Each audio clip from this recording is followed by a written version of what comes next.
31. What a month it's been. And I'd like to announce right now, I don't know how I'm going to do it, but coming in 2015, January or February, depending on what's going on with my favorite producer here, I'm going to be producing what will probably be at least a monthly segment, very similar to this, my very own solo extravaganza entitled Mars Needs Movies. I'm super excited about it. This gave me the bug. This was some of the most fun I've ever had. I feel like I have, I'd like to say I've grown as a critic, but I feel like I've shrunk. But let's see what happens in January.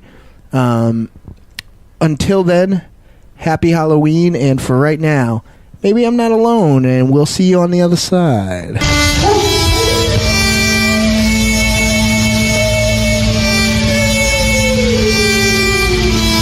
Listen to them, children of the night. What music they make. Alive, it's alive, it's alive! I got news for you, pal. You ain't leading but two things right now. Jack and shit. Jack left town.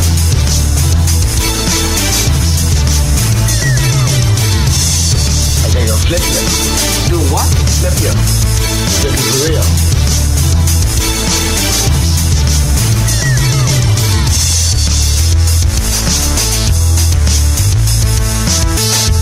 Y'all think us folks from the country's real funny like, don't you, Jerry? Yeah, well, from you, Ma. I'm Mr. Britt. I've got to get me some education, Jerry. You ass. Ash. Death. A bitch. Stupid bitch. What's up, y'all? This is Dynamo Mars. Welcome to the final episode of 2014, to the countdown to Halloween. You know why? Because we're fucking here. We're at Halloween. I'm having my last Moe's. Most generous person I know is Cherry Sprite Zero. A sip of Cherry Sprite Zero for the working man. And I'm not alone. I'm here with Ozzy, the awesome dog. I'm here with super producer and my good buddy, Johnny Wolfenstein. Whoa, what's up, Mars? I'm joining you for the second one. I know, of these. exciting. This is nice. And I could not get through these without at least one appearance by my partner in crime, my homeboy, my tag team partner, and my best friend in the world, my brother, Michael Ravenshadow. How you doing, Michael Ravenshadow? Don't you mean your heterosexual life mate? We weren't going to say that, but ladies and gentlemen, Tiny White. Hey, how's it going? Awesome. Welcome Glad to the be here countdown for the last one, the big one, for the finale. The finale. Do you believe in Stan? That's the question. Yes, I do. So much. So elated. So literally a year ago, I asked our good friend CDR Chris Davey Rowan what I should be watching, and he said, "Have you seen Don't Panic?" And I said, "I have not." And immediately, like without any more conversation, my email lit up, and Chris slid down the sale, like he cut it in half with his knife, and sent me an email. Kind of like how Catherine Isabel went to the Batcave. Yeah. With I don't know what that means. What was your joke from last week? See No Evil on Kane. Oh yeah. Okay. It's been a lot of podcasts with folks. Anyway, and like a complete asshole, I never watched it. Later on down the line, my good buddy, the Death Rattle. What should I watch? Have you seen Don't Panic? No.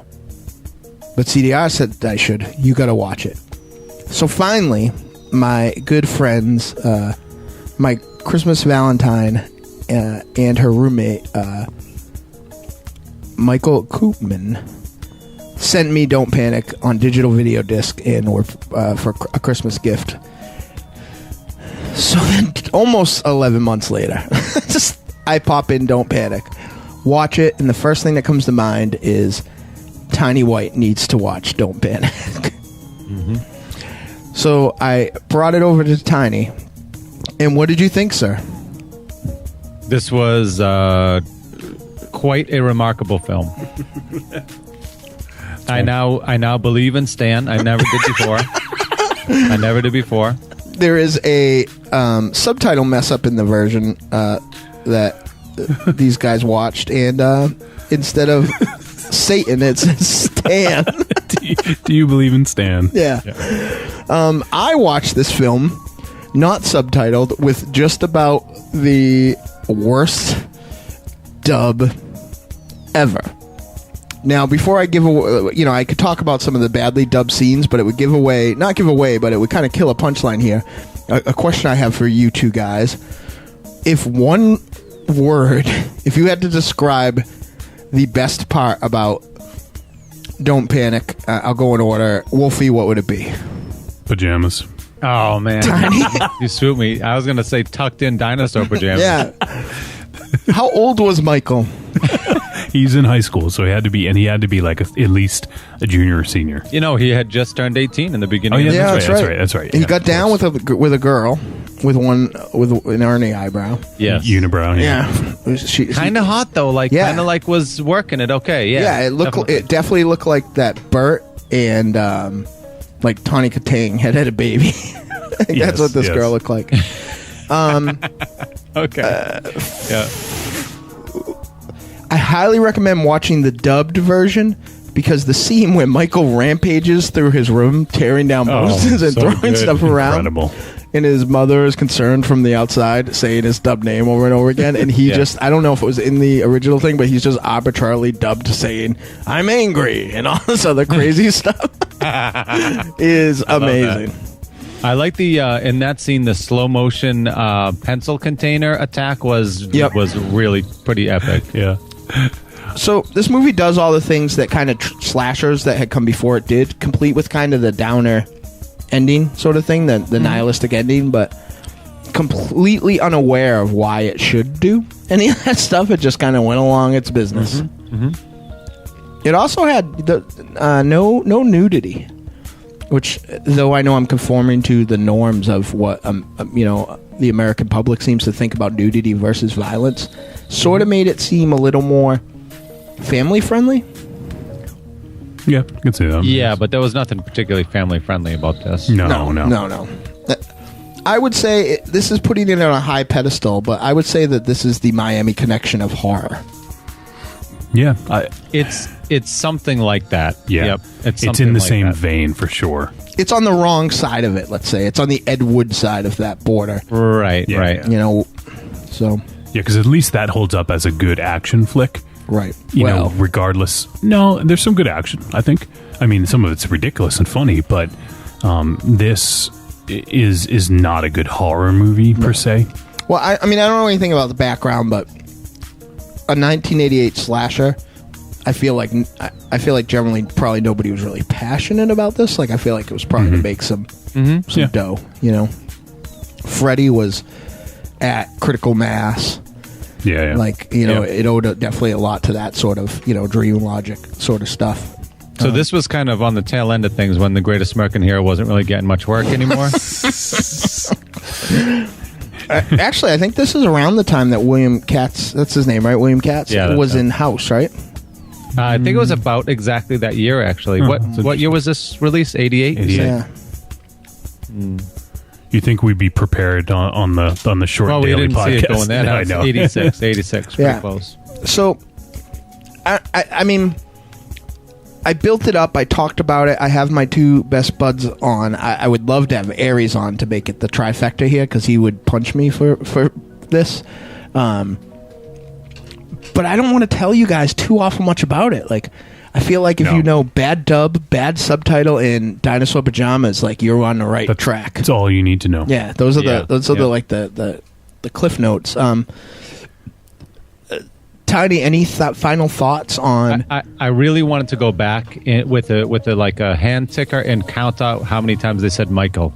Oh, it's during this ridiculous. movie. It's got to be in the multiple hundreds. And the woman's voice in the dub was like that really dubbed giallo, like nice, not main character voice, but the extra character voice, who's like inevitably yelling for somebody from the other room as you see the black gloved killer going about his business. Like it was big time. It was actually, and also, you know who it sounded just like? The dub of the lead in Demons.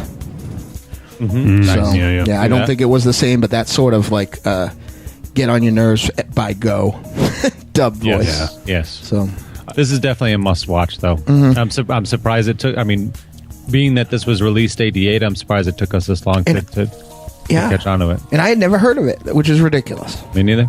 You know, so Yeah, that's all you need to know. It's just know you're going in seeing a ridiculous film, and the pajamas. Yeah. If you want to see a protagonist wearing children's dinosaur pajamas with the shirt tucked in, riding a BMX bike to the hospital, right. This is your movie. Yes, a hospital that is completely empty. This is your Citizen Kane. Yeah, it's true. This is definitely the Citizen Kane of adult dinosaur pajama wearing. I hope this gets re-released so that could be on the box. Let's remake it. Just have the character run around in those all day. So, your verdict, Wolfie? Oh, we're doing verdicts here. Yeah, definitely. This is a treat, man. This is a treat of the highest order. TW? Absolutely a treat. Yep. And I would say the same. It's a treat. And I apologize to the Mill Creek guys and I think even Lodge William and Coop and Anthony Flags for like taking so long to get to this, because it definitely changed this changed my life in a very positive way. So thank you so much. And let me say, Dynamo, this is we've done 31 of these now, right. And well, I'm frankly a little sick of seeing you, and I'm going to be glad to get you. I can go home now. Yeah, I'm going to get glad to get you out of the castle. The studio won't stink quite as much anymore, but this has been fun. So I appreciate you coming up with the concept and being able to work together with you on this. And your professionalism is a big part of. While I think I would have got through it on my own, because I would have just been afraid that I would have got made fun of for starting and not finishing, I wouldn't have enjoyed it as much. So if you enjoyed the attitude of this, it has a lot to do with Wolfie making it a great environment and streamline it for me. So I can't thank you enough for this incredible amount of content that is hitting the same day as this either, Wolfie. It's pretty awesome. It's kind of ridiculous. We need a long nap all next week. Yeah, it's gonna be outrageous. I can't wait. And I hope we can collaborate down the line on Mars Needs Movies. We'll definitely have to have that conversation. Talk to my agent. Yeah, I will. Yep. Tiny. Yeah, right. Well, it is Halloween. Yeah, it is. So I can't wait. Yeah, happy Halloween to everyone out there. Mm-hmm. Hopefully we see most of you at the November 1st show. Yep, which will be tomorrow. And Trick or Treat Radio every Wednesday at trickortreatradio.com. Mm-hmm. It drops every Friday on wherever you get your preferred streaming audio. Yep. Go back and watch all the episodes of our on very long hiatus CryptoCast program. Mm-hmm. Buy our record, The Big Scary Monster Hunts at Midnight, wherever you get your music. And thank you so much for coming along for the ride. Thanks for El Goro for letting me steal this idea. And happy Halloween.